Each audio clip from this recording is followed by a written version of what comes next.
Bonjour et bienvenue à cette masterclass de Manifone. Je me présente, Lounis Goudjil, CEO de Manifone. Aujourd'hui, nous allons vous parler d'IA vocale. D'IA vocale très haute performance, vous allez comprendre euh, au fur et à mesure de notre présentation.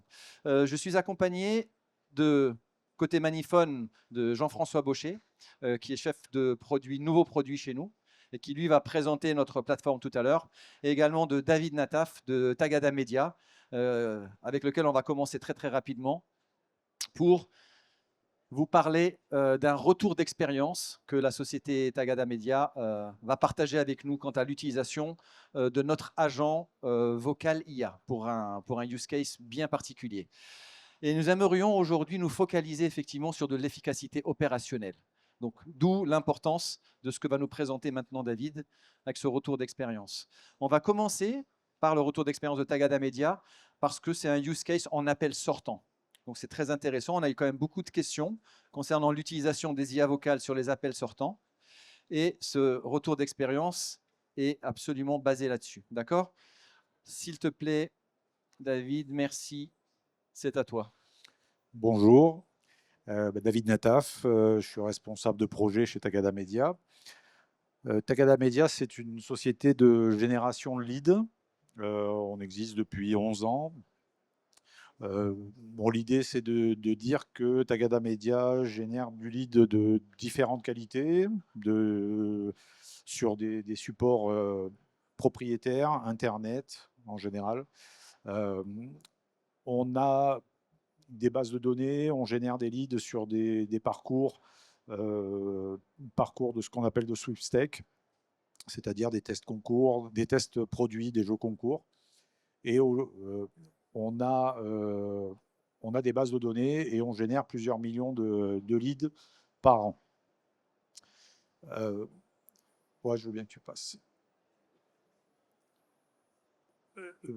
Il y a 5 ans, on a décidé de créer un centre d'appel au Maroc. L'idée était de requalifier les leads, de pouvoir mesurer la performance des leads qu'on collectait et voilà, soit pour une utilisation interne, soit pour des annonceurs en direct. Il y a 5 ans, quand on a créé le site, quand on a créé le centre d'appel, on a choisi assez rapidement et assez naturellement Manifone comme partenaire. Dans un premier temps, comme partenaire télécom, pour la performance de l'outil qu'ils proposaient. Et puis, voilà, vu les relations qu'on avait, la taille de notre centre et les différentes opérations qu'on traitait, on a mis en place des partenariats pour des tests opérationnels. Donc en 2025, on a fait un premier test ensemble, un POC, sur leur système HLM de pré-réservation des numéros liés à des parcours, des formulaires sur Internet. Et en février 2026, enfin février dernier, on a lancé un test sur l'agent IA. Donc l'idée, c'est ce que je vous montrais, ce que je vous disais tout à l'heure, c'est de collecter du lead. On a des supports sur lesquels on va faire de l'acquisition de trafic sur des réseaux sociaux ou sur Google. On a des formulaires, des gens vont venir s'inscrire et les leads, donc opt-in, sont envoyés directement par API sur notre CRM, sur le CRM de Tagada Contact, du centre d'appel. Et on a du coup une composition qui est directement lancée. Le process général, c'est on collecte du lead, on le fait appeler, l'agent IA prend le relais, va essayer de préqualifier, détecter une intention d'échange. Et si on a cette intention, bah, l'appel est mis en relation avec l'agent humain sur le plateau. Je vais vous faire écouter, on va vous faire écouter 2 appels. Le premier étant, enfin les deux étant des appels aboutis, hein, donc l'agent IA prend la main, échange et transfère l'appel à un agent humain, un agent physique sur le plateau.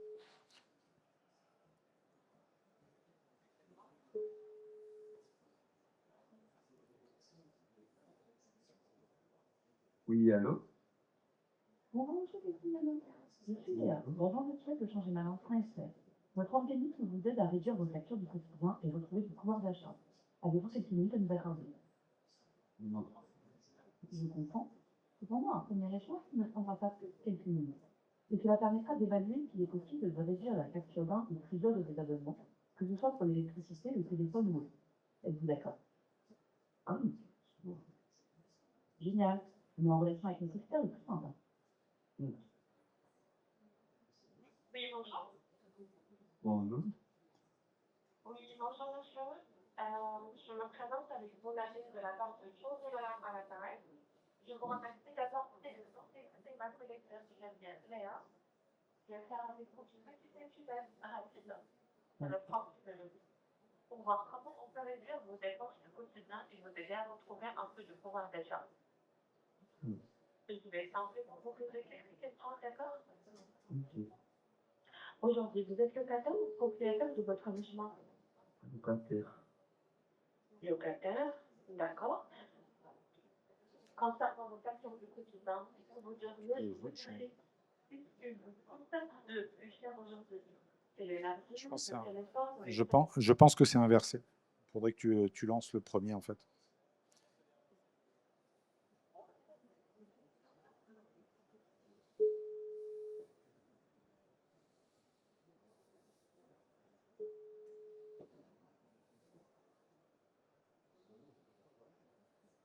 Oui, allô? Alors, c'est le même. Ouais. Bonjour, monsieur Pestilano. Je suis Léa, l'agent virtuel de Changer Malin.fr. Oui, allô? Bonjour, je suis Léa, l'agent virtuel de Changer Malin.fr. Notre organisme vous aide à réduire vos factures du quotidien et retrouver du pouvoir d'achat. Vous avez-vous quelques minutes à nous accorder? Oui, effectivement. Êtes-vous d'accord pour échanger? Oui, bien sûr. Génial, je vous mets en relation avec notre frère tout en face. Merci. Oui. Bonjour. Oui, bonjour. Merci d'avoir pris le temps d'écouter ma collègue virtuelle Léa. Je me présente, c'est Annalise du Changer Malin.fr et on vous avait.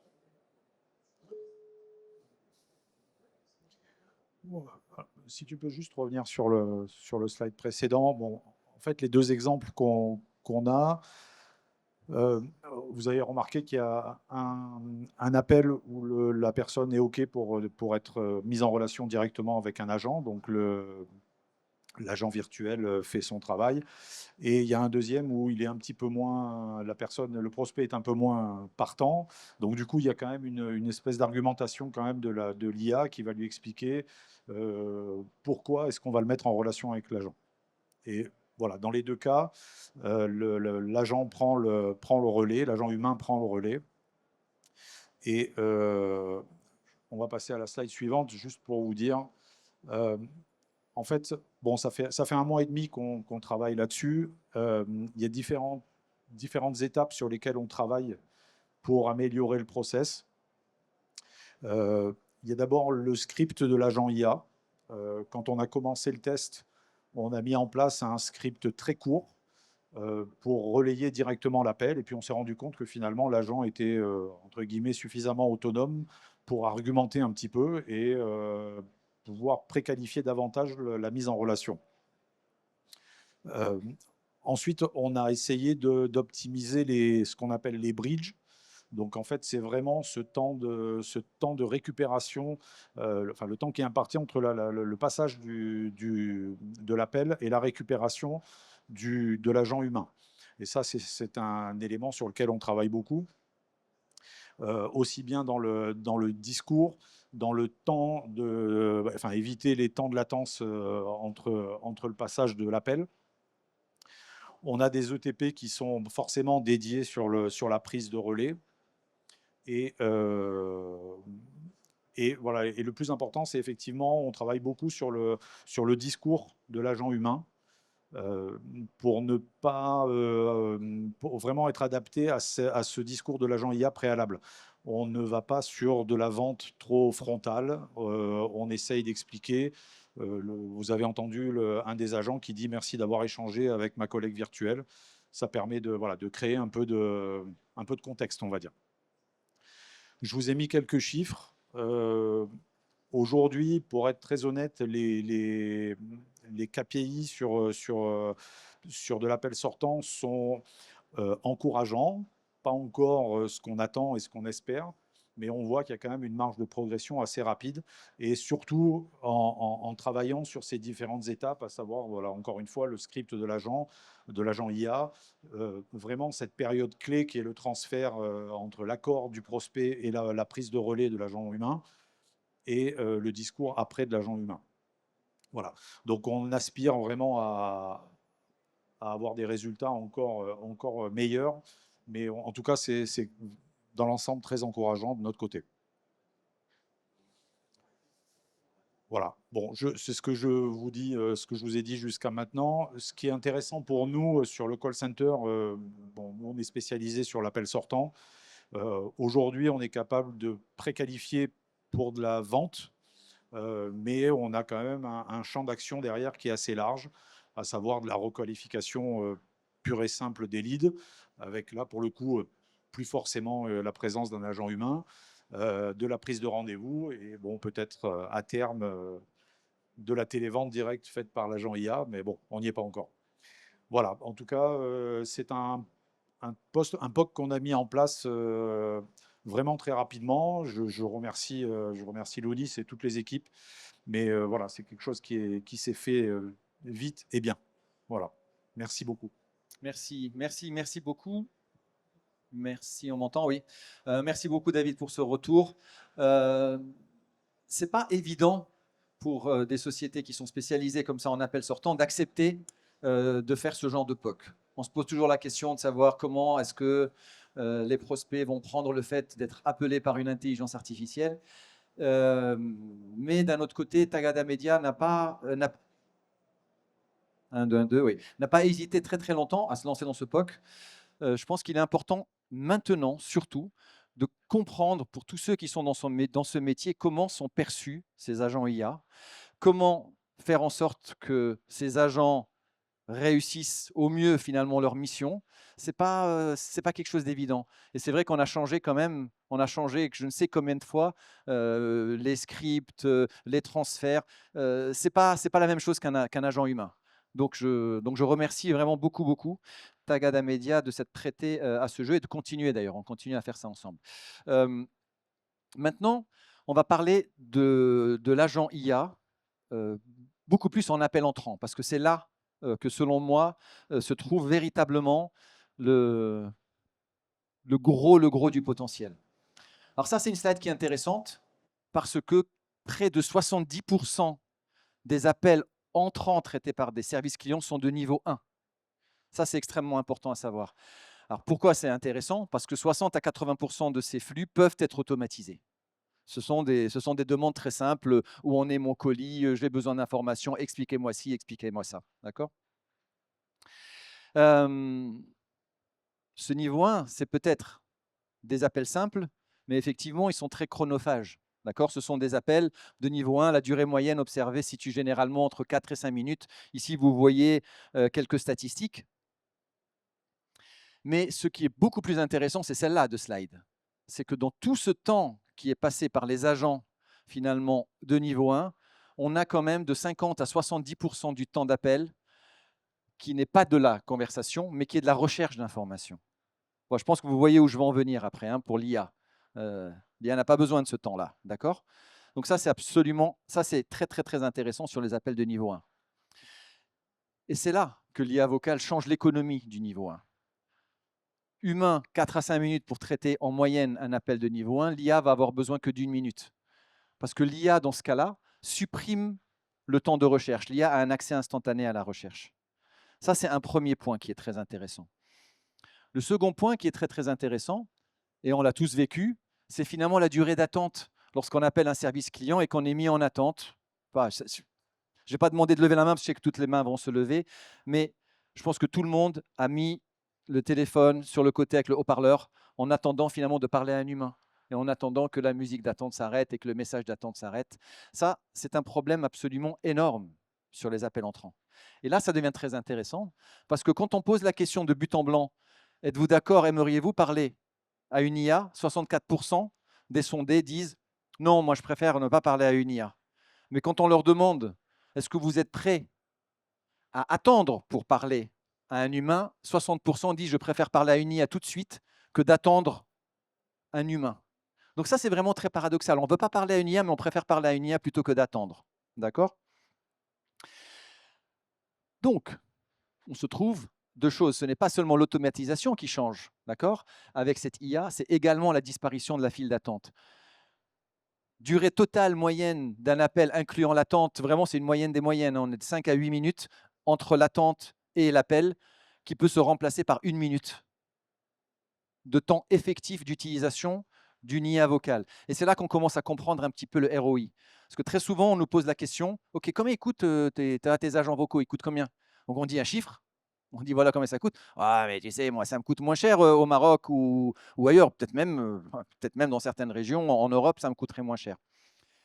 Et c'est là que c'est très, très important. C'est qu'en fait, on a besoin de 5 fois moins de temps, des fois 7 fois moins de temps pour traiter le même appel. Et là, l'équation économique change complètement. C'est ça qui est très intéressant. D'accord? Alors, maintenant que tout cela est dit, bah, c'est très simple. Hein. Pourquoi est-ce qu'il n'y a pas des IA vocales partout? C'était la promesse que je vous ai présentée tout à l'heure. La promesse, le ROI théorique. Maintenant, la réalité, c'est quoi? C'est que lorsqu'on parle avec une IA vocale, il y a pas mal de choses qui se passent, qui vont faire que, dans certains cas, elle ne va pas être acceptée ou elle ne va pas être tout simplement capable de traiter l'appel. Il y a 3 points principaux. Premièrement, la compréhension. Ce premier passage où, en fait, l'humain qui va parler à une IA vocale, on va retranscrire en temps réel ce qui se dit, et il ne faut pas se tromper là-dedans. Parce que si on se trompe dans ce qui a été retranscrit, il n'y a aucune chance que l'IA puisse vous répondre correctement. D'accord? Donc, première chose, et ça, c'est un point extrêmement important sur lequel les sociétés travaillent énormément. Deuxièmement, c'est la latence. Maintenant, dans la société dans laquelle on vit, on veut que tout se passe vite, même une réponse d'un agent vocal.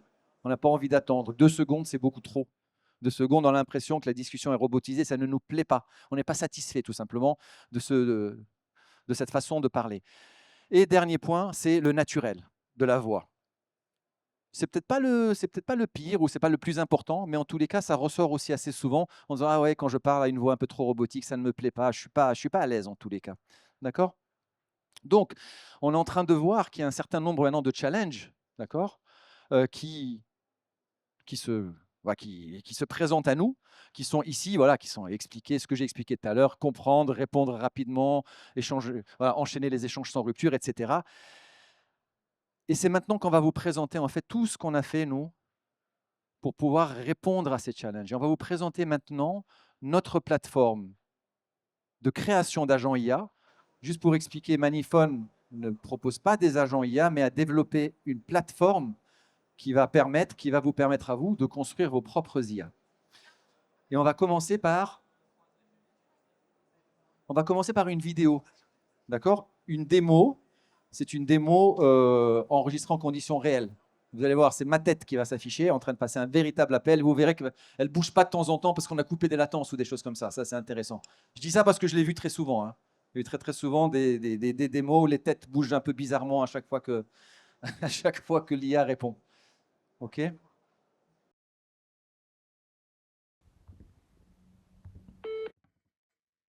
Bonjour et bienvenue.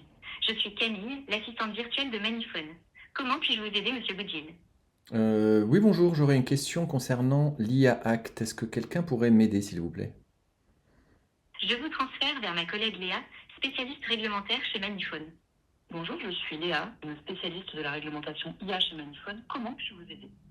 Oui, bonjour Léa. J'aimerais savoir si c'est vrai qu'un agent IA vocal doit obligatoirement indiquer qu'il est une intelligence artificielle lorsqu'il répond au téléphone. Oui, c'est obligatoire selon l'IA Act.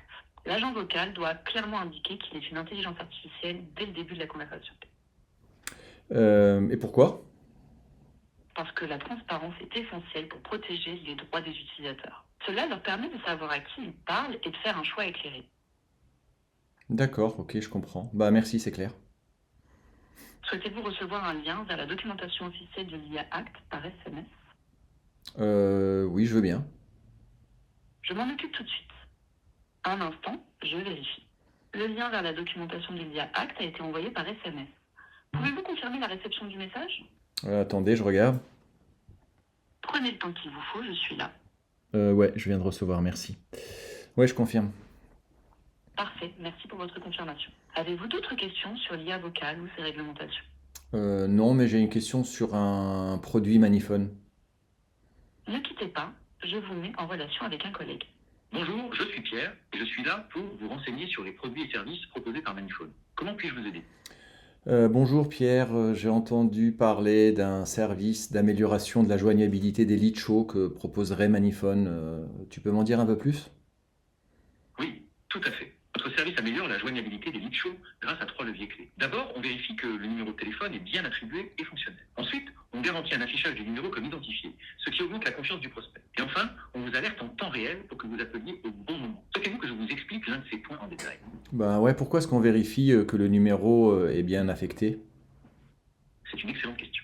Si un numéro n'est pas attribué ou n'existe plus, l'appel échoue. Cela fait perdre une opportunité de contact, surtout quand le prospect a déjà manifesté son intérêt. Notre vérification élimine ces numéros inutilisables d'avance. Souhaitez-vous que je vous explique comment cela fonctionne en pratique? Non, mais par contre, je pense que ça m'intéresse le service, ça intéresserait ma société, donc ce serait possible d'organiser un rendez-vous avec un commercial Maniphone? Je vous transfère vers l'agent de prise de rendez-vous. Bonjour, je suis votre agent de prise de rendez-vous. Comment puis-je vous aider? Quel jour souhaiteriez-vous pour votre entretien avec notre commercial? Je sais pas, cette semaine-là, vous avez des disponibilités mercredi après-midi? Un instant, je vérifie. Nous avons un créneau disponible le mercredi 25 mars à 15 heures. Cela vous conviendrait-il pour votre rendez-vous?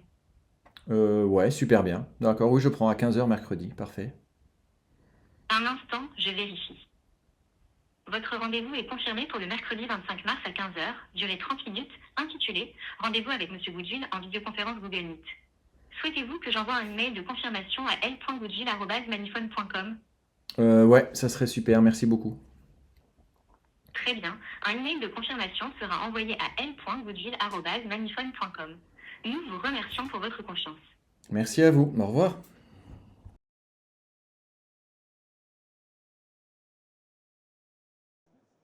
Voilà, avec à la fin de l'appel, un résumé qui est généré automatiquement avec un certain nombre d'éléments clés qui ont été constatés pendant cet appel. Donc, ce que vous avez vu là, en fait, c'est un workflow d'agents unique, d'accord, avec des agents, des sous-agents. On aurait pu ajouter d'autres choses. Ce qu'on peut faire aussi, on aurait pu ajouter des agents qui parlent dans d'autres langues. On aurait pu switcher de langue en temps réel. On aurait pu commencer notre conversation en français, we continue it in English, und dann sprechen wir auch ein bisschen auf Deutsch, et il aurait tout compris en fait. D'accord? Ça aussi, c'est tout à fait possible de faire des choses comme ça. Ça, c'est très intéressant aussi de faire des choses comme ça. Et maintenant, je vais demander à mon collègue Jeff de vous parler de la plateforme en fait. Comment cette plateforme fonctionne et comment est-ce qu'on l'a construite? Alors bonjour à tous. Donc déjà, un petit tour juste pour parler de Maniphone. Bon, Lounis ne l'a pas précisé, mais cette année, c'est vrai que c'est les 20 ans de Maniphone. Donc autant vous dire qu'il y a eu quelques milliards d'appels de passés. Maniphone, c'est quand même plus de 15 millions d'appels par jour. C'est une infrastructure qui finalement est complètement interne, qui est gérée par nos équipes. Et là où aujourd'hui, en fait, les sociétés qui vont se lancer finalement dans l'IA vocale sont des sociétés du monde du logiciel et vont découvrir finalement les contraintes de la téléphonie et vont devoir utiliser finalement des fournisseurs de téléphonie tiers et vont devoir subir certaines complexités comme la gestion de la latence, et ça va faire partie de ce qu'ils vont devoir accepter pour proposer leur IA. Là où nous, finalement, avec notre expérience et l'expertise qu'on a dans la partie telco, on a déjà en fait travaillé sur toute cette partie de latence, et le fait de pouvoir continuer vers l'IA vocale, bah finalement, c'est juste une continuité de ce qu'on fait déjà. On vient ajouter cette couche IA vocale sur la couche telco qu'on maîtrise. Donc finalement, on maîtrise la chaîne de bout en bout. Voilà. Donc notre plateforme, finalement, on va pouvoir proposer, comme Lounis l'a expliqué, aussi bien de l'appel entrant que de l'appel sortant, avec une latence de réponse extrêmement faible pour donner le sentiment vraiment d'une conversation humaine. Voilà. Alors, quand on parle de conversation humaine, il y a quand même pas mal de choses qui ressortent parce que finalement, ce n'est pas juste la latence, il n'y a pas que ça. Il y a aussi tout un tas de petits détails qu'il va falloir être capable de maîtriser. Notamment, par exemple, la gestion des interruptions. Quand vous avez une conversation avec quelqu'un et puis que, par exemple, je ne sais pas, la personne n'est pas d'accord et qu'elle vous interrompt, ben, il faut que, quand vous discutiez avec une IA, ça fasse pareil, c'est-à-dire que l'interruption soit instantanée. Donc ça, c'est ce qu'on va être capable de gérer. La détection intelligente des acquiescements, alors ça, c'est tout simplement, par exemple, quand vous êtes en train de discuter avec quelqu'un et puis que la personne en face comprend ce que vous êtes en train de dire, elle va dire ouais. Eh bien ça, si votre IA est mal configurée, ça va générer des interruptions permanentes et ce n'est pas du tout ce qu'on veut. En fait, parce que la personne est juste en train de laisser transmettre qu'elle comprend ce qu'on est en train de lui communiquer. Donc, c'est hyper important de pouvoir gérer ça. Également pour la partie gestion du bruit de fond et protection de l'écho. Je sais que j'ai fait beaucoup de démos sur le stand. Il y a un certain nombre d'entre vous qui ont participé. Il y a quand même un bruit de fond permanent. Et je pense que quasiment, je dirais même toutes les démonstrations que j'ai faites ont parfaitement fonctionné malgré des collègues qui étaient en train de discuter derrière ou le bruit de fond permanent. Quand je parlais des interruptions, donc le fait de pouvoir gérer une interruption, c'est très bien, c'est-à-dire de façon instantanée, sauf que la façon dont va fonctionner l'IA, c'est que votre intelligence, en fait, elle a déjà généré la réponse et elle l'a déjà envoyée au système de vocalisation. Vous avez l'interruption qui intervient, mais il y a toute une partie finalement du texte qui a été généré par l'intelligence qui n'est pas prononcée. Donc, il est super important de pouvoir faire comprendre à l'intelligence que ça n'a pas été prononcé et donc de supprimer toute cette partie non prononcée du contexte. Voilà, c'est aussi ce qu'on va pouvoir proposer. Et puis, bien sûr, un mode non interruptible. Par exemple, pour diffuser des mentions légales, il va falloir pouvoir être sûr que la mention légale a été diffusée complètement. Donc, on va avoir cette possibilité de venir cocher cette case également. Ce dont je n'ai pas parlé, c'est la fin de parole sémantique. Ça, c'est aussi hyper important parce que quand vous allez avoir l'utilisateur qui va vouloir expliquer quelque chose, par exemple, oui, bonjour, je vous appelle parce que j'aimerais discuter de... j'aimerais connaître vos nouveaux produits.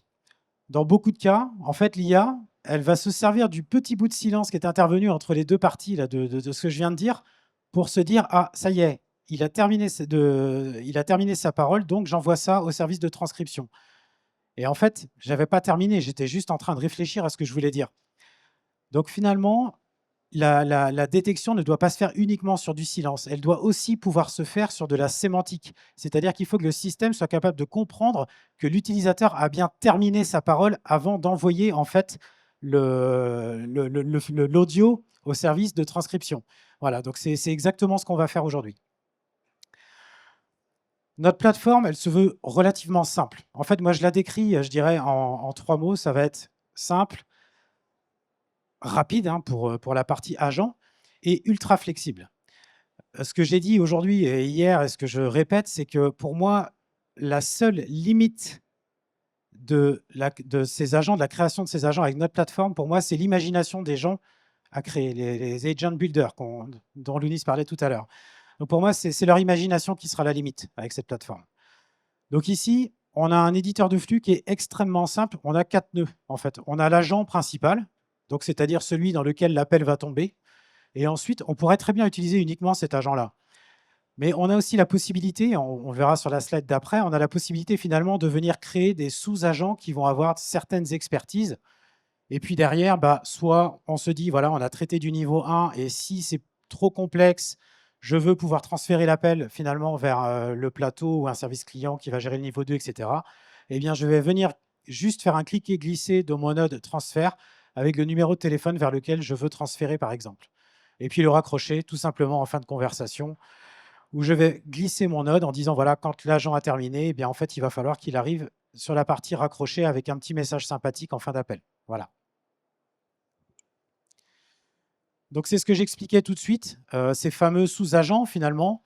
On va pouvoir venir vraiment créer un service complet. Donc, on va avoir notre agent principal qui va être l'agent d'accueil et qui va être capable en fait, de comprendre l'intention de l'utilisateur. Et derrière, on va définir des routes pour router l'appel tout simplement vers moi, ce que j'appelle un node spécifique, mais ça serait plutôt un expert métier quelque part, où ici, on va avoir par exemple un agent de réservation qui pourrait être un des sous-agents, un agent de facturation, le support technique. Bon, ce sont que des exemples, mais ce qu'il est hyper important de comprendre ici, c'est qu'en fait, on va pouvoir personnaliser chacun de ces sous-agents. C'est-à-dire que si je veux, là, par exemple, comme Lounis, la démonstration qu'il a faite tout à l'heure, eh bien, finalement, on voit qu'on n'a pas la même voix quand on discute avec la personne du service commercial que quand on discute avec l'agent de l'accueil. Voilà, parce qu'en fait, c'est des choses qu'on peut personnaliser pour chaque agent, en fait, pour chaque sous-agent. Alors, sur la partie intégration, bon, je ne vais pas trop tarder parce que je vois que le temps peut-être passe vite, mais sur la partie intégration, vous allez avoir même besoin finalement de pouvoir interagir avec vos outils métiers. Donc, vous allez peut-être devoir, je ne sais pas moi, aller chercher le nom et le prénom et la civilité de la personne avant que l'appel démarre. Donc, on va se servir du numéro de téléphone et puis finalement, on va aller chercher Monsieur Goodgill, comme on a vu tout à l'heure. Donc, pour ça, il va falloir utiliser des connecteurs. Nous, on a choisi en fait de travailler avec une plateforme de gestion de connecteurs qui est spécialisée pour les agents IA, qui s'appelle Composio, qui propose plus de 1000 intégrations, enfin au moins 1000 toujours, avec des Salesforce, des Slack, Discord, Zoho CRM, etc. Enfin, il y en a partout. Maintenant, on peut aussi tomber dans des cas où, par exemple, vous allez travailler avec des institutions ou alors vous allez travailler avec des outils qui n'ont pas de connecteurs dédiés.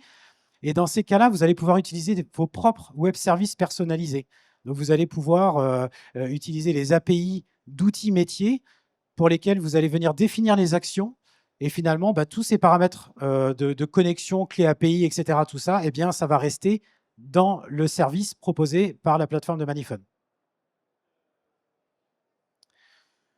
L'autre partie, au-delà des connecteurs en fait, qui vont vous permettre d'aller chercher des informations dans des outils métiers, par exemple, ça va être la base de connaissances. C'est-à-dire que vous allez avoir la possibilité de donner de la matière à votre agent pour qu'il puisse répondre par rapport à votre expertise métier. Hein, si je suis, par exemple, un opérateur télécom, voilà, j'aimerais bien que mon agent maîtrise parfaitement les offres mobiles. Eh bien, je vais tout simplement pouvoir prendre toutes les offres mobiles que j'ai sur un fichier PDF. Et ce fichier, je vais venir l'injecter en fait dans ce qu'on appelle un RAG. C'est tout simplement la base de connaissances. Et cette base de connaissances, on va venir l'attacher hyper facilement à l'agent. Voilà. Donc, la stack IA de Manifone, c'est un speech-to-text propriétaire. Voilà. Un LLM qui peut être le nôtre, mais comme je l'ai dit, en fait, on se veut être une plateforme ultra flexible. Nous, ce qui nous intéresse, en fait, c'est tout simplement le pipeline vocal. On a toujours été des experts de la voix et on veut continuer là-dessus. Donc, c'est-à-dire que la partie speech-to-text et text-to-speech, on la maîtrisera. Maintenant, tout ce qui est au milieu, effectivement, c'est très ouvert avec la possibilité de venir ajouter, soit d'utiliser, en fait, les modèles de langage, c'est-à-dire l'intelligence proposée par Manifone, puisqu'on héberge aussi ça sur nos propres serveurs, tout comme la partie RAG, la partie base de connaissances, mais vous avez la possibilité aussi de venir utiliser vos propres bases de connaissances ou vos modèles de langage, ou alors des modèles de langage en fait, qui sont proposés par différents acteurs, comme on voit ici, Grok, Mistral, etc. Et la partie text-to-speech, pareil, comme je le disais tout de suite, en fait, c'est hébergé chez nous. Donc, on travaille, en fait, on a un partenariat avec une société qui s'appelle Cartesia, qui est un des leaders mondiaux en fait, du text-to-speech. Et la particularité en fait qu'on a, c'est ce partenariat. On a fait en sorte que le service de Cartesia soit hébergé chez nous. Donc, on maîtrise la stack complète. Voilà, tout est hébergé en France et permet de garantir en fait une latence ultra faible. Voilà. Alors, vous avez pu le voir dans l'exemple, la démonstration de Lounis, hein, c'est qu'on avait des transcriptions qui apparaissaient à l'écran, avec des latences qui étaient expliquées, etc. Tout ça, donc effectivement, il y a une visibilité, il y a une transparence complète en fait sur chacune des conversations avec, je sais pas, il y a une cinquantaine, je crois, de métriques, hein, c'est ça, voilà. Ils avaient absolument toutes les informations en termes de latence, en termes de coût, les transcriptions, comme on l'a vu en plus avec le résumé de l'appel. Et puis, on a même un timeline des flux en fait en fonction de quand je suis dans l'agent principal, que je passe dans un premier sous-agent, un deuxième sous-agent, etc. Sur la partie données, bon, on respecte voilà, globalement en fait, les standards de sécurité avec les chiffrements des clés API, bon, une authentification maintenant 2FA, c'est un petit peu le standard aussi. Et puis, bon, whitelisting des IP, bon, après, je ne vais pas m'attarder sur cette partie-là, c'est somme toute logique pour moi. Donc, comme je le disais tout à l'heure, 100% hébergé en France. La possibilité d'avoir des options européennes. Alors après, ça peut dépendre aussi des verticales sur lesquelles vous allez vouloir travailler. Dans certains cas, peut-être que vous allez vouloir faire appel à d'autres services. Et là-dessus, on a des possibilités aussi, via des partenariats, de répondre à des schémas un petit peu plus complexes d'agents. Donc l'idée ici, nous, on part du principe, comme l'a dit Lounis, en fait, qu'on ne va pas construire des agents, mais on va travailler donc avec des sociétés qui sont expertes dans la construction d'agents et qui vont donc avoir leurs propres clients. Donc l'idée, ça va être de vous donner en fait la possibilité de gérer chacun de vos clients directement depuis cette interface. C'est-à-dire que vous allez pouvoir cloisonner chacun de vos comptes clients. Ça va vous éviter par exemple de mélanger le RAG du client A avec l'agent du client B, ou les connecteurs du client B avec l'agent du client C, etc. Donc, tout va être cloisonné et va vous permettre en fait une certaine sécurité de pouvoir facilement suivre en fait votre facturation, la gestion des numéros, les analytics, etc., client par client. Et on en revient à notre pipeline audio à ultra faible latence, voilà, comme on a pu le voir tout à l'heure. L'idée, c'est qu'on vient du telco. Nous, on maîtrise toute la partie SIP, le protocole SIP, qui est un protocole purement télécom. Et l'idée, en fait, ça a été de faire en sorte que notre pipeline ne soit pas pollué avec d'autres technos. Comme disait Lounis tout à l'heure, il parlait du WebRTC, en fait, qu'on retrouve souvent comme protocole sur les sites Internet.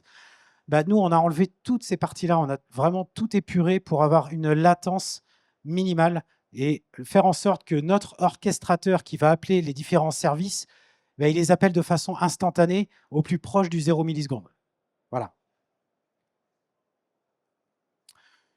Donc voilà, donc on a fait à peu près le tour. Bon, la seule chose dont je n'ai pas dû parler, c'est effectivement le support d'une quarantaine de langues.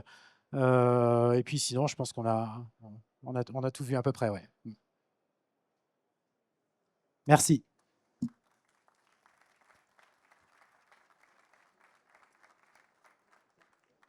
Merci beaucoup à nos deux intervenants.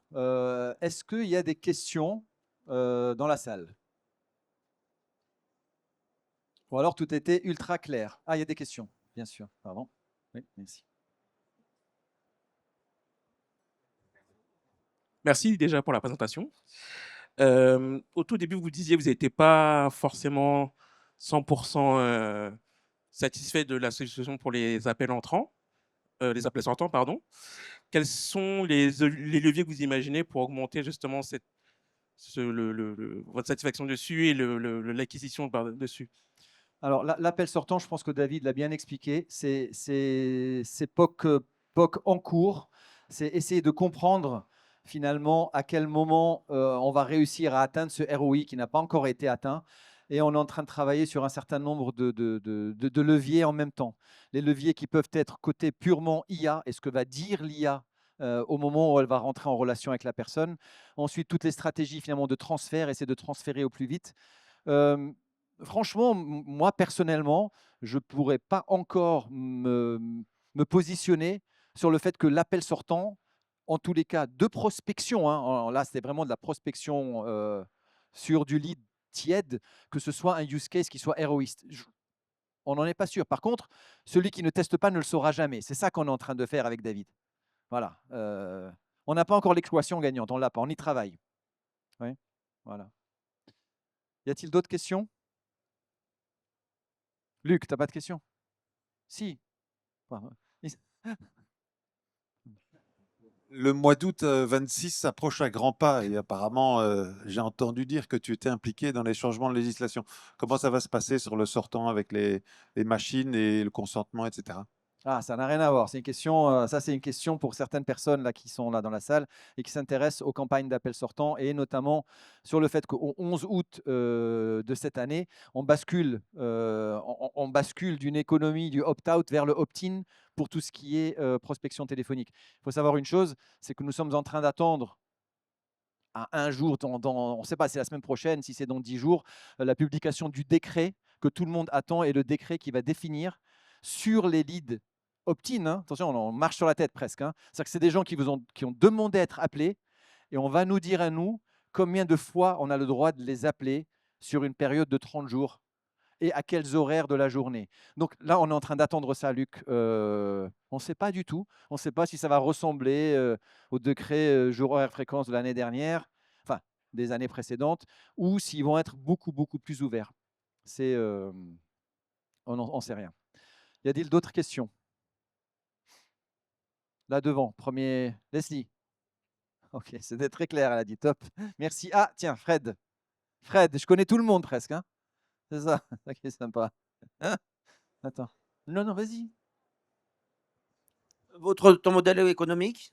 Pardon? Le modèle économique. Le modèle économique. Alors, le modèle économique, enfin, je ne vais pas dévoiler là, ici devant. Je vais expliquer comment il fonctionne. On a un modèle économique qui est très simple. On essaie toujours d'être très, très simple chez Manifone. Il y a un prix à la minute qui inclut tout le pipeline vocal ainsi que le LLM maison qui est fourni.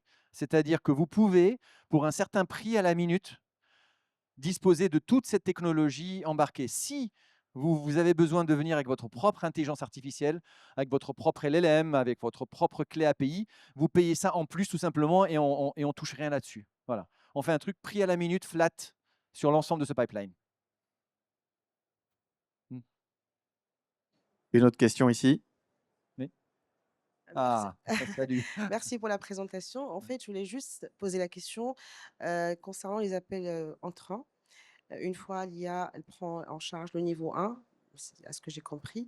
Est-ce qu'il y a un système de qualification? C'est-à-dire, est-ce qu'on peut savoir, une fois l'appel a été clôturé avec l'IA, est-ce qu'on peut tracer les motifs d'appel pour dire que c'est bien répertorié niveau 1 ou non? Tout à fait. En fait, on a vu tout à l'heure qu'à la fin de l'appel, il y a un résumé de l'appel. Là, pour l'instant, ce qu'on avait activé, c'est un résumé tout à fait basique avec l'IA qui elle-même décide de sortir les topics qui ont été discutés. Mais là, ce que vous pouvez faire, en fait, c'est de définir une grille de lecture qu'on va demander à l'IA de remplir à la fin de chaque appel et que vous pourrez ensuite récupérer dans vos bases de données. D'accord? Oui. Je crois qu'on arrive, on est presque à 1 minute. Le timing est absolument parfait. Il reste une question ou pas? Ou 2 ou 3? Alors, s'il n'y a plus de questions, il y en a? Non, il n'y a plus de questions. S'il n'y a plus de questions, donc effectivement, on a dit que c'était les 20 ans de Manifone cette année. Bon, déjà, merci beaucoup à vous tous d'être venus. On fait un apéro breton, parce qu'on est une société de Vannes, en Bretagne. On fait un apéro breton d'ici 45 minutes sur notre stand. D'ici là, s'il y en a qui veulent des démos, voir un peu comment ça fonctionne, venez. Alors, on a ramené des huîtres du golfe du Morbihan, mais elles sont venues récemment. Hein. On les a pas envoyées la semaine dernière. Hein. On les a ramenées là juste maintenant. Et ça devrait être très, très bon. Merci à tous en tous les cas. Merci d'être venus. Merci.